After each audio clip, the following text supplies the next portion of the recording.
Don't sell your XRP. The wealthiest crypto holders don't sell their crypto at the top. Okay. They're borrowing against their holdings to avoid immediate tax gains. All right. Most investors have no idea that this strategy even exists. And I've worked with some of the wealthiest families here in the US, and I want to reveal something that they do to live off of their assets and their crypto. And they hold it for forever without selling it. By the end of this video, you'll learn the exact step-by-step strategy that the wealthy use to hold their appreciating assets forever while funding their lifestyle, and how you can do it too with your position in XRP. So what is this concept even called? If you don't sell your assets or your crypto, how do you get money? Like what does that even look like? How does this work? Well, many people have coined the term infinite banking, which effectively means your assets that you own continue to go up in value over time. This can be done through an insurance policy or a bunch of other structured products, but basically you just borrow against those assets. Debt is tax-free. Now, you do have to pay the interest payments on this stuff.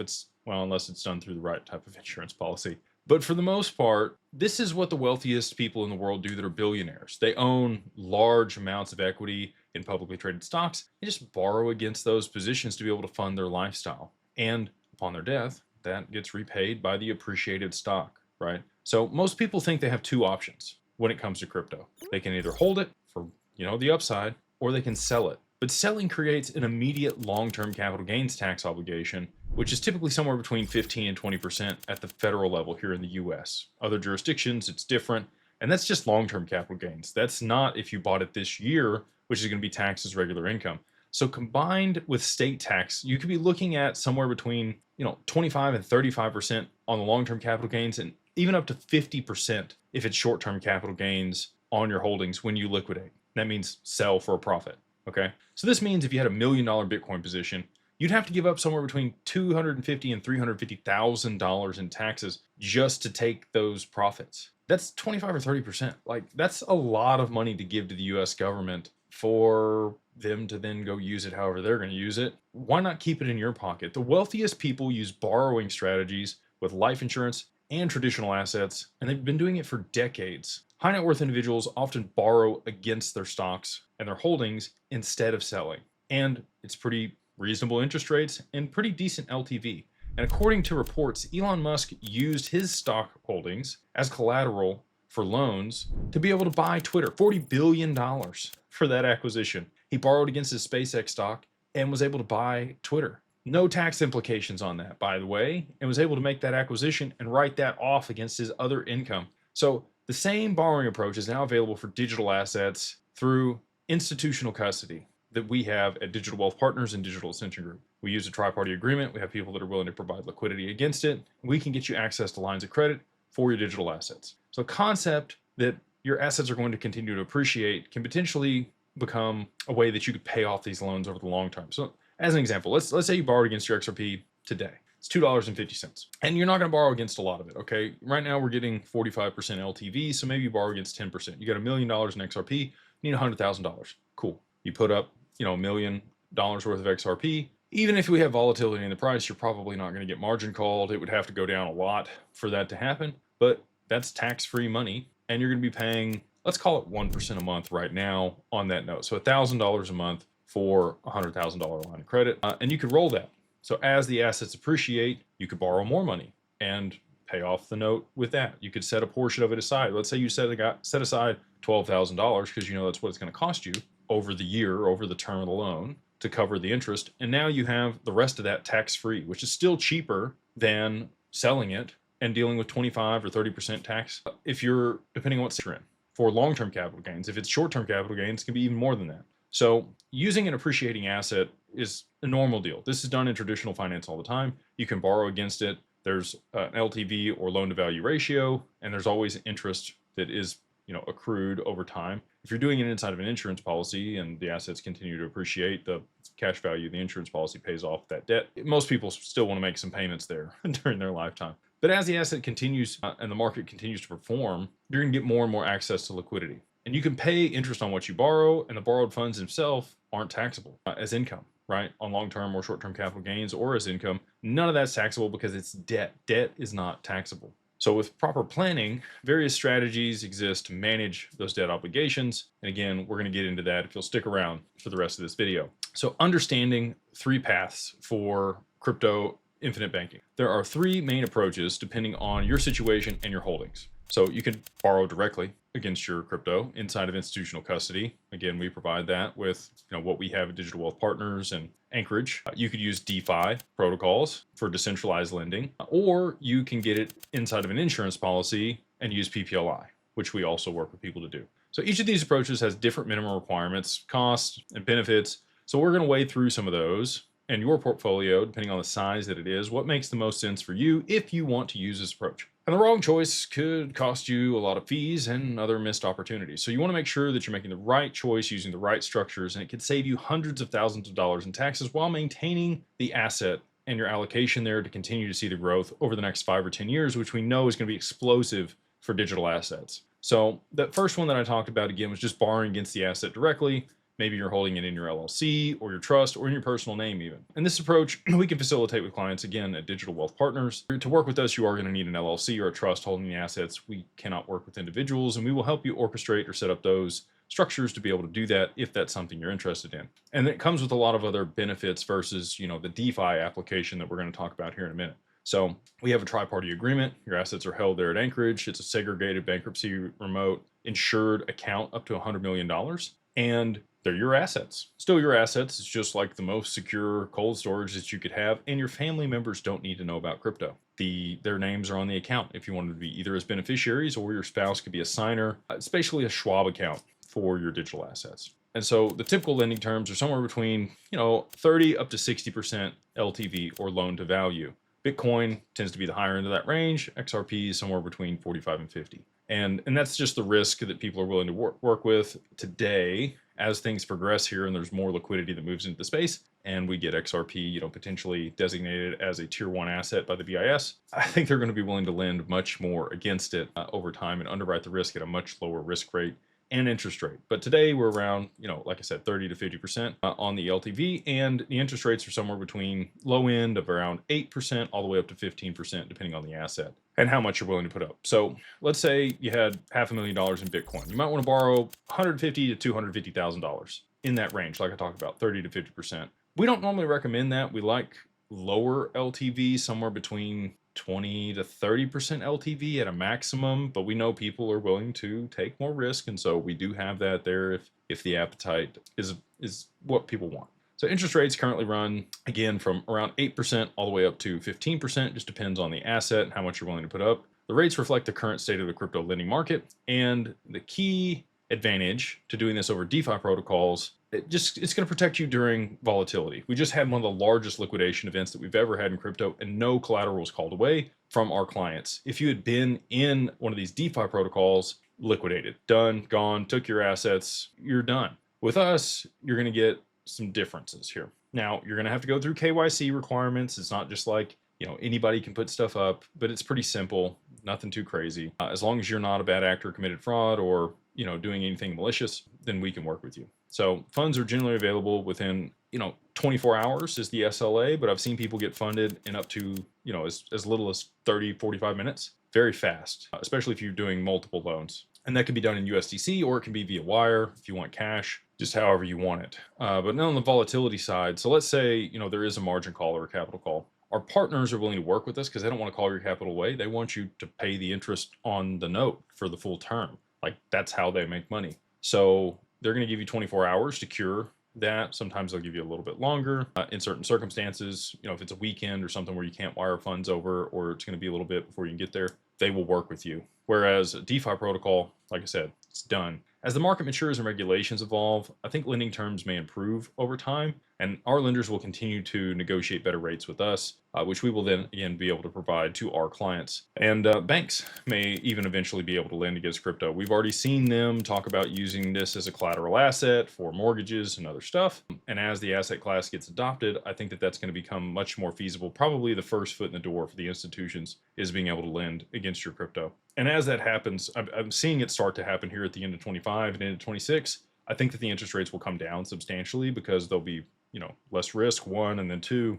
there's more competition in the market. So right now, people again are charging somewhere between 8 and 15%. I think you could see that drop down to somewhere between prime plus one and maybe 9%. So single digit interest rates against your crypto by early 2026 is my expectation. And the early adopters of these proper borrowing structures could benefit from refinancing this as those interest rates come down, and be like starting your real estate portfolio in the 80s at super high interest rates, and then you kind of have to pony up some extra cash to begin with. But as you refinance and the assets appreciate over time, the interest rate comes down and down and down. You could probably keep your payment the same and borrow more and more money, which will be a cool thing to watch as things progress here. So let's touch on the DeFi side of things, which is the second option if you want to do this. Decentralized finance platforms like Aave and Compound offer crypto-backed lending. And those are the two main ones. There's a lot of other ones out there that are willing to do it. And there's some centralized exchanges, but we're going to speak specifically to the DeFi applications right now. So generally, there's no KYC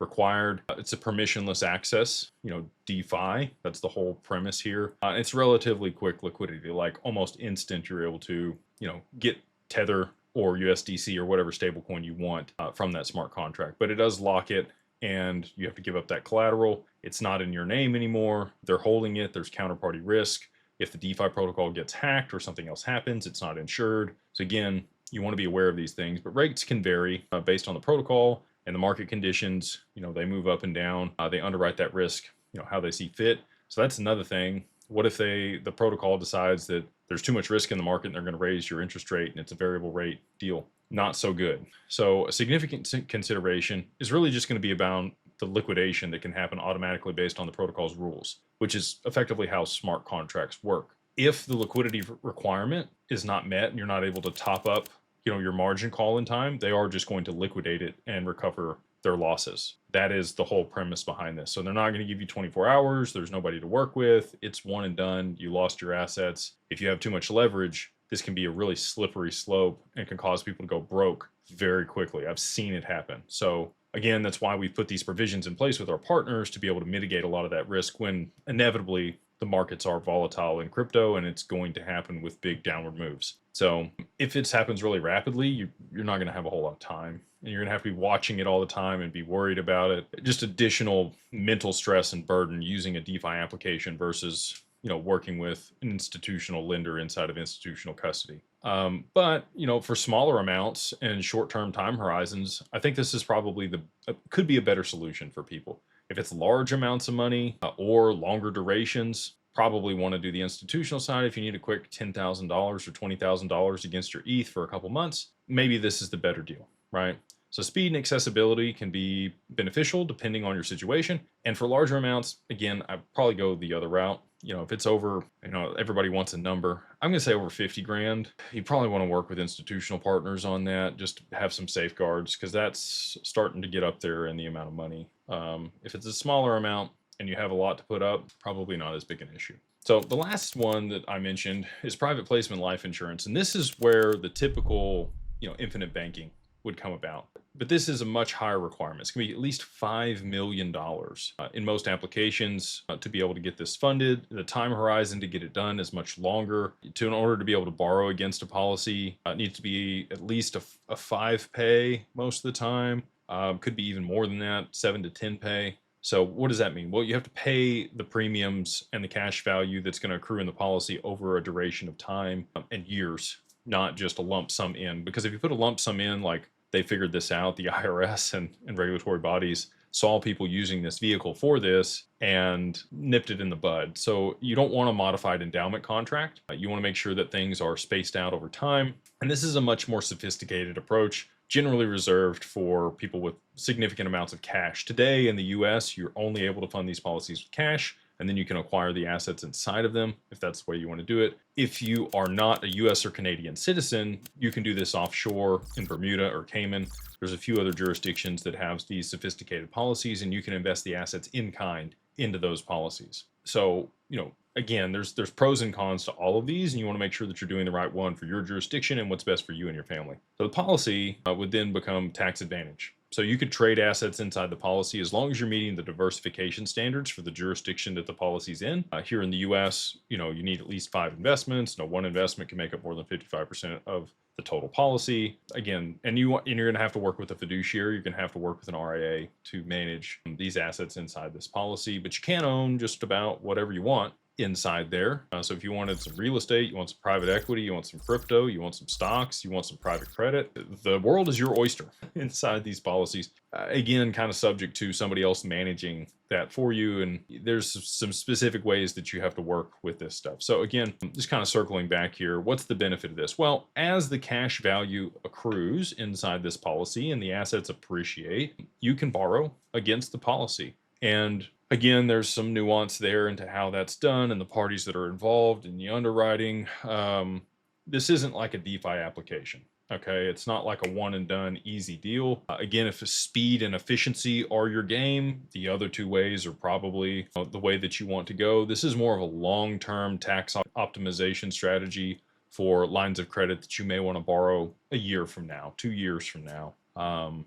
You want to have a little more forethought if you're using private placement life insurance in a properly structured estate plan. And again, if that's something that you want to work on and you want to do, if you want the best professionals in the world working with you, you can just reach out to us at Digital Ascension Group, and we have those in our back pocket that we can share with you to be able to get you access to all of these, higher end, if you want to call them that, structured financial products that don't exist out there for the majority of the market. So I'm going to get into, an actual situation that we have with one of our clients and what they decided to do and how we walked them through that. And again, I probably need to state this. Nothing here is financial advice. It's only entertainment and educational purposes only. You always want to speak with a financial advisor, which is who we can refer you to at Digital Ascension Group. We have Digital Wealth Partners. You can go to digitalwealthpartners.net and work with a financial advisor that will advise you on your crypto and knows about these structured products and everything that we have there, the lines of credit included. So if that sounds cool to you, we would love to work with you. And you can just go check it out at the contact us page on that website. So without further ado, we'll jump into the scenario here. So let's say you had this client had bought the XRP at 50 cents and they're holding 4 million of those XRP. And, this was when the price was still low early on. They were worth about $2 million. And they believed that XRP was going to go up in value. And obviously it's gone up a little bit since then. And so they took the loan out then and they borrowed about $500,000. So, if they had sold that $500,000 as it appreciated, they would have owed the long-term capital gains on it. But because they borrowed it and the appreciation on the asset happened, now they're in a really good position for LTV. And if they wanted to borrow down more, they could. And that's kind of the secret sauce here. As the assets continue to appreciate, the line of credit that you can borrow gets larger and larger and larger. As long as you're using that capital in an intelligent way and you're not just blowing through it, you want to make sure that you have enough reserves or putting it as something that cash flows enough to be able to cover or service the debt on this stuff, or at least setting enough aside for the time frame that you think it's going to take to get to a position where you can refinance your loan. So again, you want to work with a financial advisor on this. I'm not giving you any financial advice.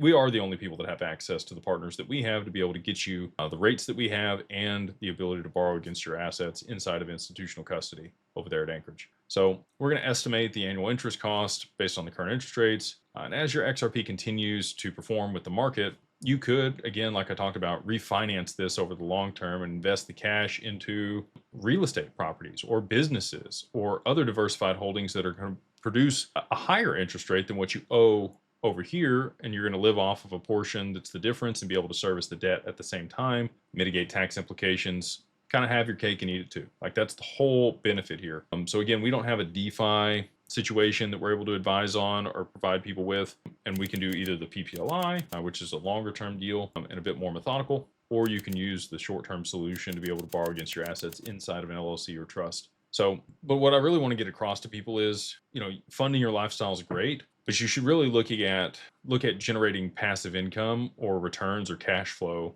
with the money that you're borrowing here. The wealthy refinance things and pull equity out to continue to accrue other assets. People have built massive real estate portfolios using this exact strategy, right? So as the assets appreciate, interest rates come down, they're able to refinance that interest rate at a lower amount with more equity in the home. They pull that cash out, they go buy another one. And now that one cash flows. And you're continually aggregating assets. So I'm not telling you to buy more crypto. even though many people lever up and do that. We advise people, to look at cash flowing assets. And it might be like, let's say one of my plans is I'm going to look at XRP as it appreciates. We're going to have some opportunities on some other digital assets that you'll be able to stake and earn a yield on, or participate in some other return generating opportunities. And so I'll buy those assets and then participate in kind in those return generating opportunities. So now I get the upside of that asset, and it's spitting off enough cash flow to make sure I'm servicing the debt for my interest rates or my interest payments on the XRP, plus the additional for my personal income. And that's the way that you want to continue to roll that, right? Like there's really three things you can trade for money. You have time, which is where most people are. You're working a job, 9 to 5, doing something. Maybe you run a business, you're a small business owner. Next up is knowledge, right? So you might have a specific domain or expertise where you're able to garner a little bit more money. The plumber that shows up and bangs on one spot and everything opens up and you pay him $500 for the 3 minutes that he's there.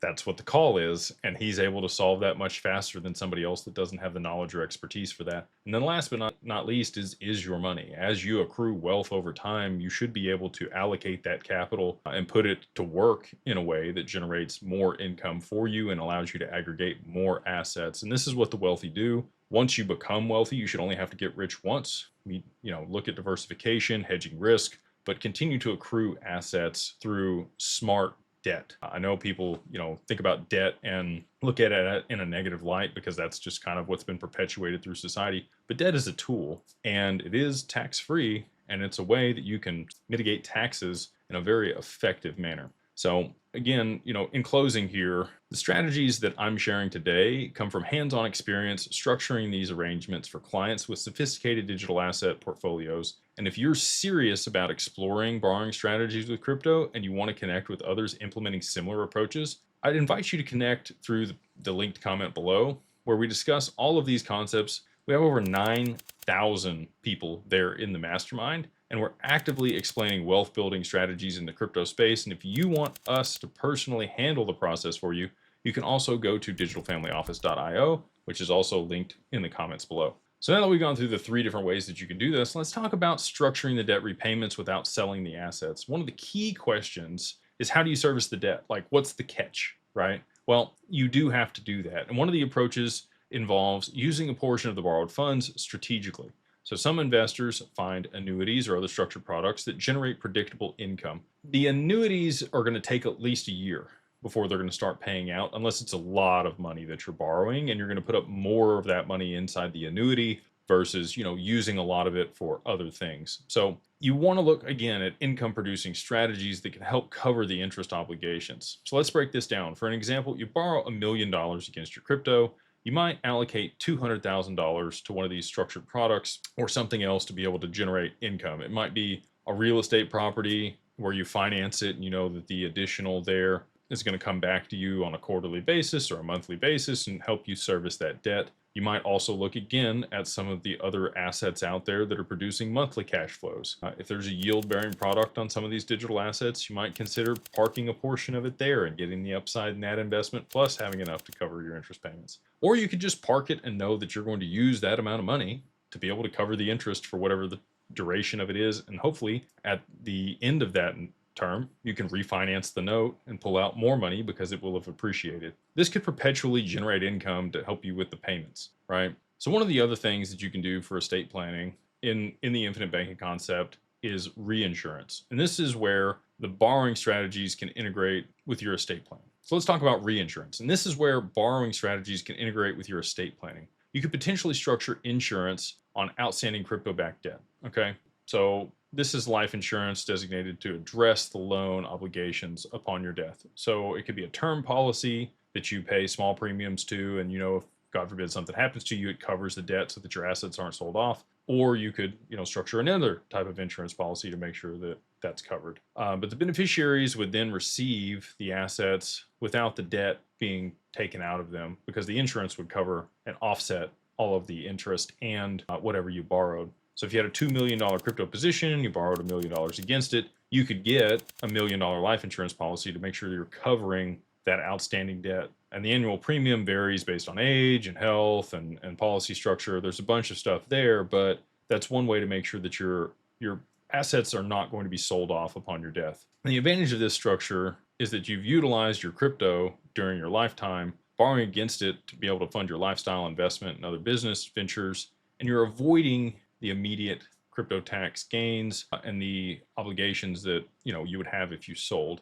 Plus, your heirs will inherit the assets according to the estate plan without having to sell them off, like we talked about. Inside of a properly structured PPLI policy, you can integrate both of these things, but we see a lot of people just do it with, borrowing against their assets in their LLC, and then they'll get a term policy to make sure that they're covering that debt if, God forbid, something were to happen to them during that period of time. So let's run a cost analysis on this stuff. People often get focused on interest rates without considering the complete picture.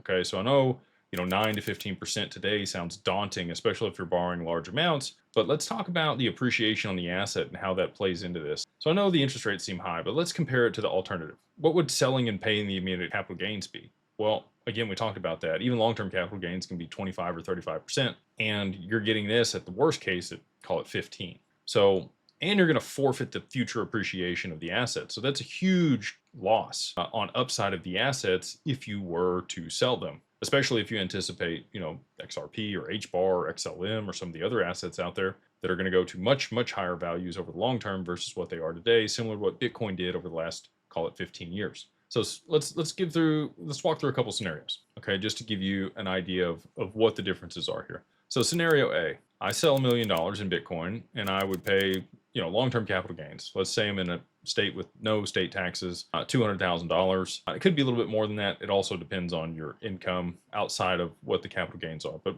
just for easy math, we'll keep it there. So you'd have $800,000 of the projected gains, right? And that's if you bought at $1 and it went to $1 million. So, there's going to be cost basis and some other calculations in there. The projected outcome depends on the investment performance. So you're going to invest that other 800 grand, and then it's going to also have more tax implications over the long term, or you could leave it in cash and continue to live off of it after you've paid the taxes. In scenario B, you borrow $800,000 against the $1 million in Bitcoin, which again, not quite feasible today because, we're not at 80% LTV, nor would we advise most people to do that, but that would give you the same outcome with no taxes, and you're still holding the Bitcoin and you get its performance over the long term. So that's the whole premise here. You want to weigh this. Again, you want to talk to a financial advisor, but the outcome would depend on Bitcoin's performance, the interest cost, how the borrowed funds performed after you borrowed them. If you did it this way, you would be able to maintain your optionality throughout the period of the loan instead of, again, having buyer's remorse for selling your Bitcoin. You could refinance it, as rates continue to improve or come down over time. You can also add collateral during market dips to adjust your LTV, and you maintain exposure to potential significant upside without having to deal with the tax implications. So the potential advantage is if your crypto appreciates substantially, each percentage point of growth above the interest rate is an additional gain retained versus not having it and watching it continue to climb after you've sold, or something significant happens and there's a big jump in price, you're going to be kicking yourself. All right, so in closing here, the difference between lasting wealth with crypto and simply riding the volatility comes down to implementation. These strategies we're covering today aren't theoretical. They're being used right now by investors who understand that holding isn't enough. You need structure, you need protection, and you need a plan to extract the value without destroying the asset's cost basis, okay? And if you understand this, this is what wealthiest families in the world, Rockefeller method, people that have implemented this exact strategy, borrowing against appreciating assets is the way the wealthiest people in the world do this tax-free.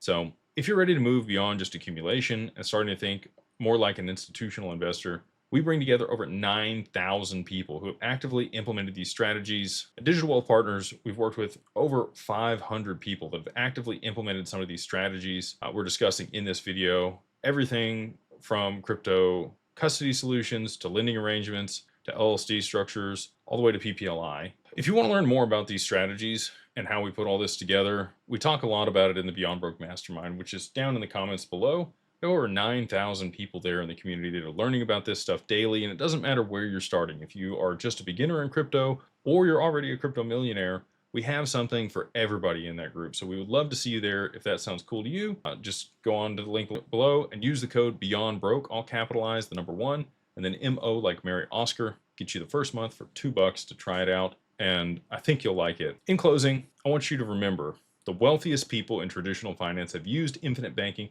for generations. They borrow, they never sell, they pass the assets on to their heirs tax-free, and they continually compound the growth over multiple generations. This playbook is now available for digital assets, and the infrastructure exists. The institutional partners are ready, and the tax advantages are extraordinary. The only question is whether you will implement this before crypto appreciates to the point where you're forced to sell or trigger massive tax implications, or you're going to join us and be positioned to be able to borrow against it, keep the upside, and keep building your generational wealth for your family. The choice is yours, but the window is closing, and we're excited. The choice is yours, but the window to structure this correctly won't stay open forever. If you found value in this video, please like, subscribe, and we'll see you guys on the next one.